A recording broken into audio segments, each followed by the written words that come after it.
Hi,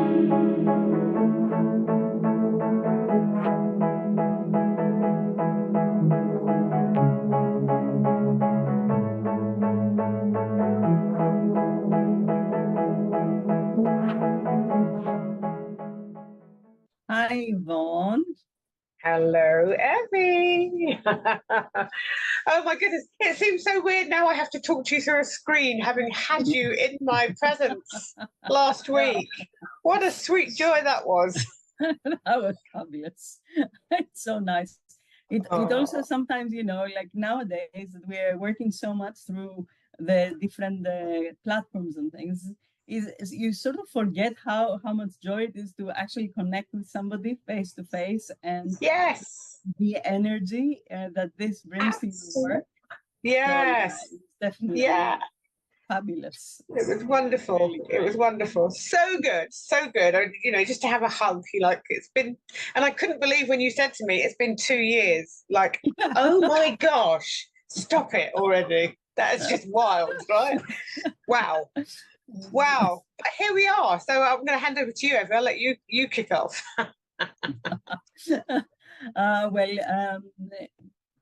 Hello to everyone that is seeing us out there in this recording. And we are going to be talking today. I mean, we have been talking for the last 8 weeks about myth busting. And it is the reason why we decided to do that is because that there are so many things that we tell ourselves that they're not really true. And since we realize that, this is something we want to share and help you actually also realize and see and question, is something true for me or not? So today we are talking about the scarcity. And as always, we're going to go through two very common things that we say when it comes to the scarcity, or that they represent the scarcity loop. And the first one is that there is never enough time. And I have to say, Yvonne, I say it and I still say it myself. And it's only, the good thing is that when I say it, I just catch myself now. And like with a lot of these limiting phrases, it becomes like a game, doesn't it? So how does that show up for you? What exactly is that? I have to say, when I looked at the topic we chose for this week, I was laughing. I was laughing so much because I thought both of these applied to me. It's just like, oh my gosh, really? There's never enough time. Well, I mean, if I could count the amount of times I've probably said that to myself over my lifetime, seriously, it's bizarre. I don't say it as often now, but I do tend to refer to the speed of time now. Yeah. So in some ways that could almost be interpreted as not enough time, because I'm like, it's so fast, it's just going, it's going. And actually, this is where we kind of need to focus on being present and stop thinking about or focusing on the movement of time. Time is constantly moving. It has since it began, right? And that's just going to keep on doing that. So I always find this such an interesting pattern of belief. There's never enough time, because no matter how much time we have, whether we've got 3 things planned into our planner or 30, you still come out with the same phrase. We still tend to go back to that. There's never enough time. There's this other thing that I need to do. And I think that some of that is the sense of pressure, that the societal pressure that we should be doing more and our time should be filled with stuff. And some is the pressure that we put on ourselves, where we feel that we need to be doing more because everybody else is doing more. And therefore, if I don't have enough time to all these 20 things a day that I've told myself I'm going to do, then I'm a bad person, or, I'm not doing well, or I'm not being as productive as I could be. So I think that there's just a lot of pressure, and we kind of need to get to that place where we learn to pause. That's been my big training for the past 2 or 3 years, is actually being able to take my foot off the pedal and pause and just be in the moment and stop freaking out about where the time is going, because the time is consistent, it's constant, it's going wherever it's going. So our job is to learn to flow with it, to move with it, and not try and control it. It's like you don't get to control time, right? Absolutely. You can't control what you're doing within the time that you have, but I mean, it's always the important thing about time is that it is the same for everyone. There is no real scarcity of time because it is equally divided for all of us. And what we do with it, though, that is the thing that is in our control and that can make us feel that we don't have enough of it, or we're not doing enough within the time that we have. And I have found that it is the moments when I am actually intentionally using my time that I feel content and confident that, well, the time has passed, but I have like made a very good use of it. And Yes. it is, for I have always said that for a chronic procrastinator, that is like something that you don't do very often.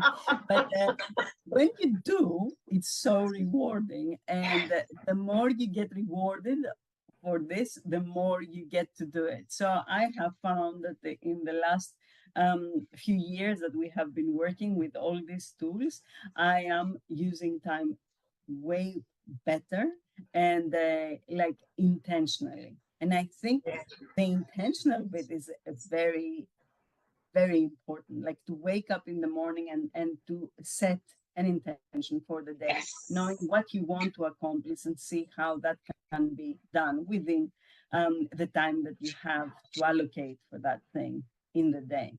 So yeah, Yeah. definitely Yeah. something that affects Yeah. everyone. But And I think it's important to say, when we talk about intentionally using our time, that that that we're not necessarily always referring to what you have to get done, i.e., tasks on lists. It may be that your intention for the day is to relax, to connect with yourself, to connect with somebody else. That's the intention, and therefore set the absolutely. intention so that you can be with it and thoroughly enjoy it, and don't be sidetracked and pulled away by this list that is demanding your attention, or something else that's demanding your attention. Is actually having an intention of how you want your day to play out. Visualize, what does that look like, what does that feel like, and then do what is within your power to allow that to manifest itself, to be. That for me is the important thing, and really take your eye off of that sense of not enough time. For me, the only times now where I may be inclined to go that route is if I have undervalued the time that I have to do something. If I have thought, well, I'm going to do that, and I can do it in an hour, and actually, don't be ridiculous, Yvonne, that's going to take you at least 2 hours. So when I haven't really qualified the time for something well, Right. that can sometimes be a time when I think, oh my goodness, there's not enough time. It's not that there's not enough time, it's just that I have not qualified it and valued it sufficiently for what needs to be done. And that I can see that now and realize that means that I can really quickly pull myself back out of that and just think, no, that is not the issue here. It's that you just didn't realize, you either didn't realize or you didn't consider the amount of time that you needed for any one particular thing. No, absolutely. And also understanding that and not beating yourself up for it, but like having a better perspective of what exactly needs to be done and how it is done and in what type of time. And if you allow yourself to have that extra time that you can use for this task if you need it, or it can be like extra time that can give you that sense of like, okay, I have completed this, now I can move on to the next thing, or I can do something extra. And that gives you that sense of like accomplishment as well. And I think it sets you up quite well for the rest of your day or for the next task. So I always say to my clients, set yourself up for success by like allowing more time that you think you need for a certain thing. And if it is like an extra half an hour, an extra hour, and you see that it is available to you eventually because you did do it in an hour, then wow, that is fantastic, because you can use that time at, in a different way for yourself, or to get back to self, as we say, you know, like take those 5, 6, 10 minutes for yourself because you've done well and you finish something really quickly. And incorporate other things that you want to do within this period of time. So it's absolutely fantastic, and I love what you say about the intention. Yes, when I'm talking about intention, I don't talk about, you know, in the corporate way. The intention is, you know, where do I want this day to go for me, and it doesn't matter if it is work or not, but it sets you up nicely, you know. Work, rest, and play. Interestingly, what you were saying there about the time and building enough time in. Now, I am starting to have buffer time, but I'm starting to have buffer time so that I can be present. So I use it to do my PQ reps, you know. So before I go for We Start, I'll do some PQs. Before I have a coaching session with a client, I'll do some PQ. So I'm starting to have buffer time for me to center myself and be present and be ready. Interestingly, though, I know there is a principle, and I cannot remember the name of it, and I wrote about this some years ago, that was saying the more time you give yourself to do something, the longer it will take you to do it. It's a really interesting thing. But I honestly, I can't remember the name of it. When we finish, I'm going to have to go look that up again. Yeah. But it was just saying that the task will expand with the amount of time that you give it. And therefore, there is almost like, do the task and see how long it takes, and then have a sense of an idea, you know, or an idea of how much time you need to use going forward. Because if you have a task and you say, oh, that's going to take me 3 hours, and really, actually, if you were focused and present, you could do it in an hour and a half. You'll take the 3 hours because that's what you've given yourself. It's, you know, I'm not saying that that's the case for everyone, but it's a really interesting theory that is out there, and yeah, just worth knowing. No, that's, I mean, you know what? I believe that this is very valid, and I think it goes in the law of the universe, the law of the void, you know, in the universe, which means that whatever, you know, when you are you have whatever space you have, you expand in it, and I think it must be very similar. Yeah. So that is definitely something. Yeah, I haven't thought about. I think we should give ourselves, like, you know, 10 hours for a task that they can be done in 2, just in case, so we can just waste another 8 hours, but like be quite mindful of what you're doing. And Yeah. the thing is that when you're doing something and you're really in the zone, you will do it very efficiently, because you are Yes. completely there, completely laser focused on that thing that you're doing. And you know, I love that I use that buffer time always for everything that I do, as you say, just to take the time to get back into the present, make sure that I am here and now. Yes. And I think that the here and now is what sort of grounds us and keeps us like in the day. Because I mean, the day, I really, one thing I really don't like is look back, you know, in the evening and say, oh, where did the day go? I really don't like that. Because, we do that because we are in so much autopilot and Yep. everything is happening, but we are not really doing that. I prefer to look back and say, okay, you know, I needed to do 3 things. I did 2.5. So I know that's done. The other thing is going to, I never, you know, reprimand myself these days. No. Giving No, absolutely not. so, Absolutely not.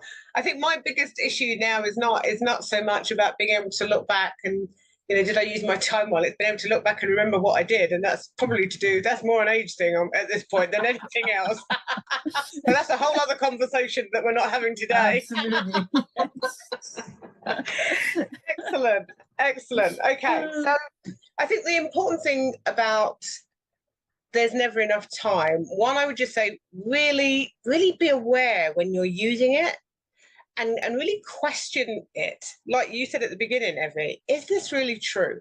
Because time is time. It's fluid. It's constantly moving. It's been moving since the beginning of time, right? It's not going to suddenly stop and change. So is it that there's not enough time, or is it that you're not having enough time to do the things that truly matter? That's a very different thing. And actually, what we want to be thinking is, am I ensuring that I am creating pockets of time for the things that truly matter? If we don't, we'll always feel like there's not enough time. That's the other thing. If we're not creating that space for what truly matters, we will always revert back to thinking there's not enough time. Absolutely, absolutely. And that is also, I think, the case why we need to look mindfully in our days and see where we, I want to say waste, but it's not really, in a way, it's like, where do we use our time for things that we really, they're not important to us? Because there is no waste. If it is important to you to, I don't know, sleep during the day for like an hour, 2 hours, whatever, that is for you, and it gives you the replenishment you need to move on. So that can't be wasted time. Absolutely. But if it is something that really does not do anything for you, for your soul, for what you want to do, then consider, can you drop it, or can you do a bit less of it? So I think and that's why time is relative. I mean, when we were really young, we thought time was like, it was taking forever. I mean, I know it took forever until I became 18 years old. Then I was like, okay. I can stay here, but no, it didn't stay. It didn't stop. So as we grow older, it gets we have that perception that it gets faster. I don't know exactly why. At the moment, I'll figure it out. Probably because we know we have less of it. But who's to say? We have longevity now, so we have the ability to live so much longer. I do just think we get caught up. It's one of the most common things that I hear. Never enough time. I never get to do everything. The day goes too quickly. And again, I've said most of these myself, so I know how easy it is to roll it off the tongue. And I think the important thing is to, when we do roll it off the tongue, that we, whoa, okay, hold on a moment. What exactly does that mean for me? Is that my saboteur, that pattern that just keeps on telling me that and making me feel like there's not enough, almost like putting pressure on me and putting pressure on myself? Or is it just because I'm not prioritizing what truly matters? And I have to say, the moment I started prioritizing what truly matters to me, whether that's studying, whether it's my client work, whether it's going for walks in the countryside, whatever that's, the minute I started doing that, time just felt fluid. I mean, I just accepted that time is fluid. It was constantly moving, and I could move with it, or I could try and push against it, but it didn't matter if I pushed against it, it was still going to be moving. So absolutely, be in it, be with it, and learn to enjoy it, because we don't know how much of it we have. That's true. And I think that's what you said. Enjoy it. Like, like every minute, if you are present, and if you just, pay attention to what you're doing, I think you are more likely to enjoy every single thing that you do, possibly. So yeah, that's my thought. But let's look at the second one. And it's, I can't afford to slow down. And I think we have said that one as well. I mean, I know I have said it. I think sometimes the wording may be slightly different, but again, very probably it would have been very high on the list of phrases that I would have used, being that restless and hyperachiever are two of my top saboteurs. So, and this is very much their conversational piece. I can't afford to slow down. I've got to do more. I've got to do more. Restless in particular is just like, I need to do 20 things at once. We've had that conversation, and I know what that feels like. please stop. If you're out there and you know that's you, please stop. It will lead you to burnout. I've got to do 20 things at once. If you're the hyperachiever, not only have I got to do so many things, I've got to do them to this particular standard, and oh my goodness, and then I can't stop, because that's not enough. I need to do this other thing. I can't afford to slow down. I guess the question that we need to ask ourselves is, what does that mean? I can't afford to slow down. What does that mean? Why can't you afford to slow down? What is stopping you? What is driving that sense of, I've got to keep going, I want to keep going, I want to get going? I think for me, it was definitely, I would say that there was probably some tie to enoughness, being enough, 100%. And maybe not probably maybe in the past couple of years, but prior to that, there was definitely enoughness. And also because I saw it as this wonderful gift, which of course it is, to be able to do lots of different things and to be an explorer, so that, the qualities behind it. But when you start taking it to extremes, it's no longer healthy. And actually all you do is feel like, I'm doing all these things, but I'm not going anywhere because nothing is getting finished. So, and then of course, for me, that would then mean my hyperachiever would be coming in and be like, what is going on here? You haven't finished anything yet. What, more pressure, right? Don't have enough More time. pressure. Get on. So, yeah, that is not a cycle I would not. That's a cycle that needs to be broken. Sharpish.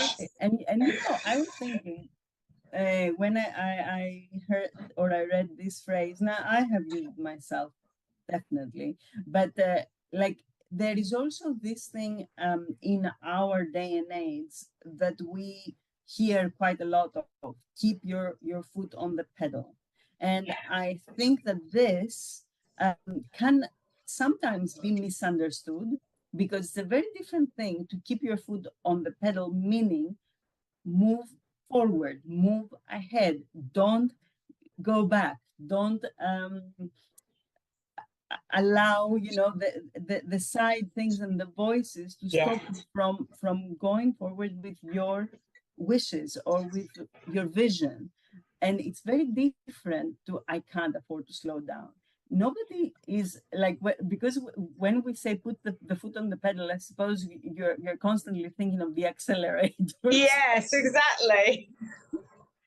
And it sort of like hit me. So that's why I wanted to discuss this here. But I can't afford to slow down. What that means is that eventually what you're doing is you're going straight into burnout, straight into overwhelm, and straight into not being able to manage your time or the tasks that you want to do, or like complete your vision because of the things that you just said, Yvonne, which is like really paralyzing in a way, isn't it? Yeah. And it brings up a lot of dissatisfaction with self, with life, because, I'm doing all this stuff, but not getting any light at the end of the tunnel. And it's relentless. And the thing is, even as I kind of cast my eyes back to when I was definitely in that pattern, when I was in the pattern, I didn't know I was in the pattern. I thought I was doing good stuff. I thought this is what you need to do. This is what you need to do. So I can see and I completely understand how easy it is to get into that pattern and to keep going. And it really does take the work. And I am forever grateful to mental fitness, because it was the tools of mental fitness and the questioning and all of the amazing work that Shazad has put together for us to access that really helped me to actively listen to what was going on up here, and then to use the tools that I had to break those patterns, to stop allowing it. And that did not happen overnight. That has happened through consistent practice. I still do my PQ reps every day. It doesn't matter how how much control I feel that I have over everything, and how much easier it is for me to stop the patterns from kicking in. The patterns are still there. So I know that if I slip, they come back. So there is a need to just be consistent. And that's not a pressure, but that's not a pressure. That's just be consistent. Be consistent in the better habits and behaviors. And that keeps that at bay. And that allows me to enjoy the things that I do. And know that I can afford to slow down. Listen, when I wasn't well a couple of months ago, if you looked in my planner, every day, rest, rest, rest. It was yeah, no, that was blocked in, because that was more important than anything else. It was 100% more important. And that's what I mean. What truly matters in any given moment, being able to identify that and do that. And I can guarantee that after you actually rested properly and you gave yourself that time, the following week or whatever time that you started working, you were working in like full capacity and very like Yes. in your prime, basically. Absolutely. So yes. That is what it is, because you recognize and you listen to your body. You are like, okay, it's time to slow down. We're not moving away from the vision. We're not moving away from the plans. But we are not rigid. We are able to pick and choose what we do in our time. And I mean, thankfully, this is the job that we do, and we can do that. It's not like something that we don't so much depend on actual time to have to be at work and things. And yes. For the people that are in that 9 to 5 scenario, remember, pick your reps is not like something that you have to take an hour to do or whatever. The moment you feel the overwhelm, the moment you feel that, something is not right, you can't come back to self. Yeah. Some like few minutes, like 2 minutes of PQs, 2 minutes of like intentional breathing, and really things like that are fabulous to bring you back, to ground you, to make you feel much more present for whatever it is that you're doing, right? 100%. I mean, this is the beautiful thing is there is not a PQ rep that's on offer that you can't do anywhere. I mean, there just isn't. I mean, if you start doing closed eyes things in the middle of an office and people don't know what you're doing, then they may think that you're a little bit off kilter. But that's their thinking, not yours, right? But you can apply it anywhere, and that's the beauty of it. Before you're going into meetings and all these sorts of things. And I think, in fact, it's so needed in the work environment, because that's where most of the high stress is happening. That's where most of the overwhelm is happening. That's where most of the I haven't got enough time, and I can't slow down. I've got to get this project deadline. Well, you may well have the project deadline, and yes, the project deadline is that. However, being able to bring yourself back to the present will help you. It won't be, it's not the fight, it will support you. And that's the whole point. And that for me is the beauty of mental fitness, is that it is there to support you, even when you're under pressure, so that you can release some of that pressure. And when you release the pressure, what happens? You get greater clarity, greater focus, more creativity, more connection. It's a win-win scenario. 100%. And like, the idea is to always as much as you can, or we can, be in that flow state. And the only way to do that is to not only enjoy what you're doing, which okay, that is the perfect scenario, right? But to do something mindfully. And that's what means to be here and now. The moment you stop that automatic functionality of the brain is when you are 100% in charge of your brain, of your hour, of your day, of your time. Yes, absolutely.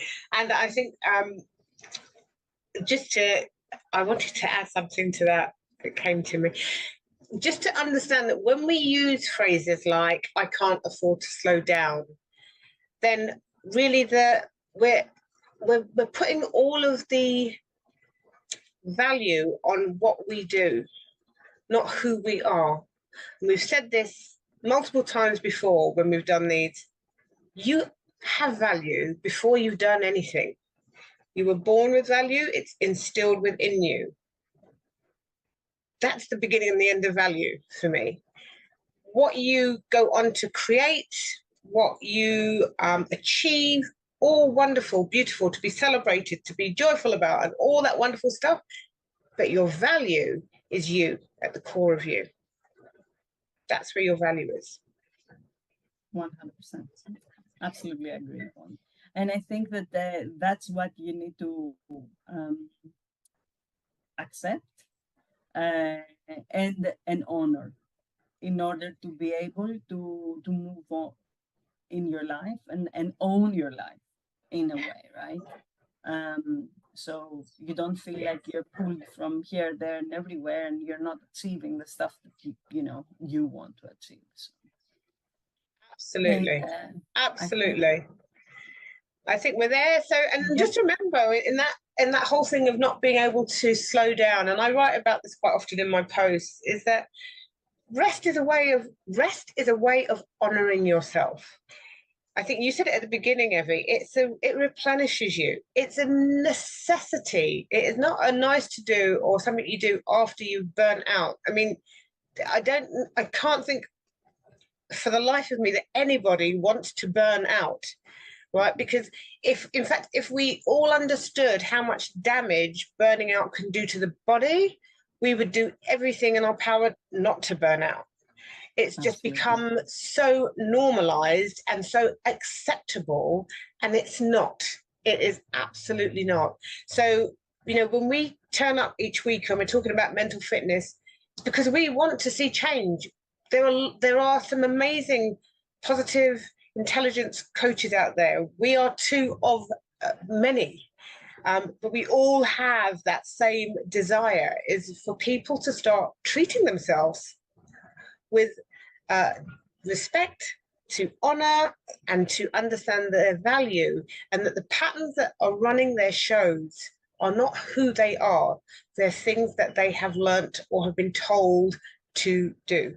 And actually, when we get to unpack that, when we start to tap back into who we are at source, yeah, life is a lot more joyful. That's true. That's absolutely true. And who wouldn't want life to be joyful anyway? Indeed. Indeed. Thank you very much, Yvonne, for one more amazing session. Like always, a pleasure to be here to share this space with you. Yeah. Awesome. Thank you, everyone, for joining us live or on replays. And please share your own thoughts. Share what are some of those phrases that you use that indicate that you feel that you don't have enough time. And let's unpack them. Let's unpack more of them, and make sure that they get the how do you call it, the value they deserve, as if they are true or not. Yes. And, yeah, make them visible, because when we make them visible, we can talk about them and we can explore them, right? And that's how we can get to understand just how real they are or are not. So that visibility is huge. And just to add that we are going to be doing something quite cool in September, and so stay tuned. Just keep on tuning in to us, keep on listening. We'll be posting about stuff as well. And yeah, we are going to just be inviting you to come and take a bit of a journey with us, and really explore and do so with curiosity, not judgment. absolutely. Awesome. Thank you so much, Evie. Thank you. Always a pleasure.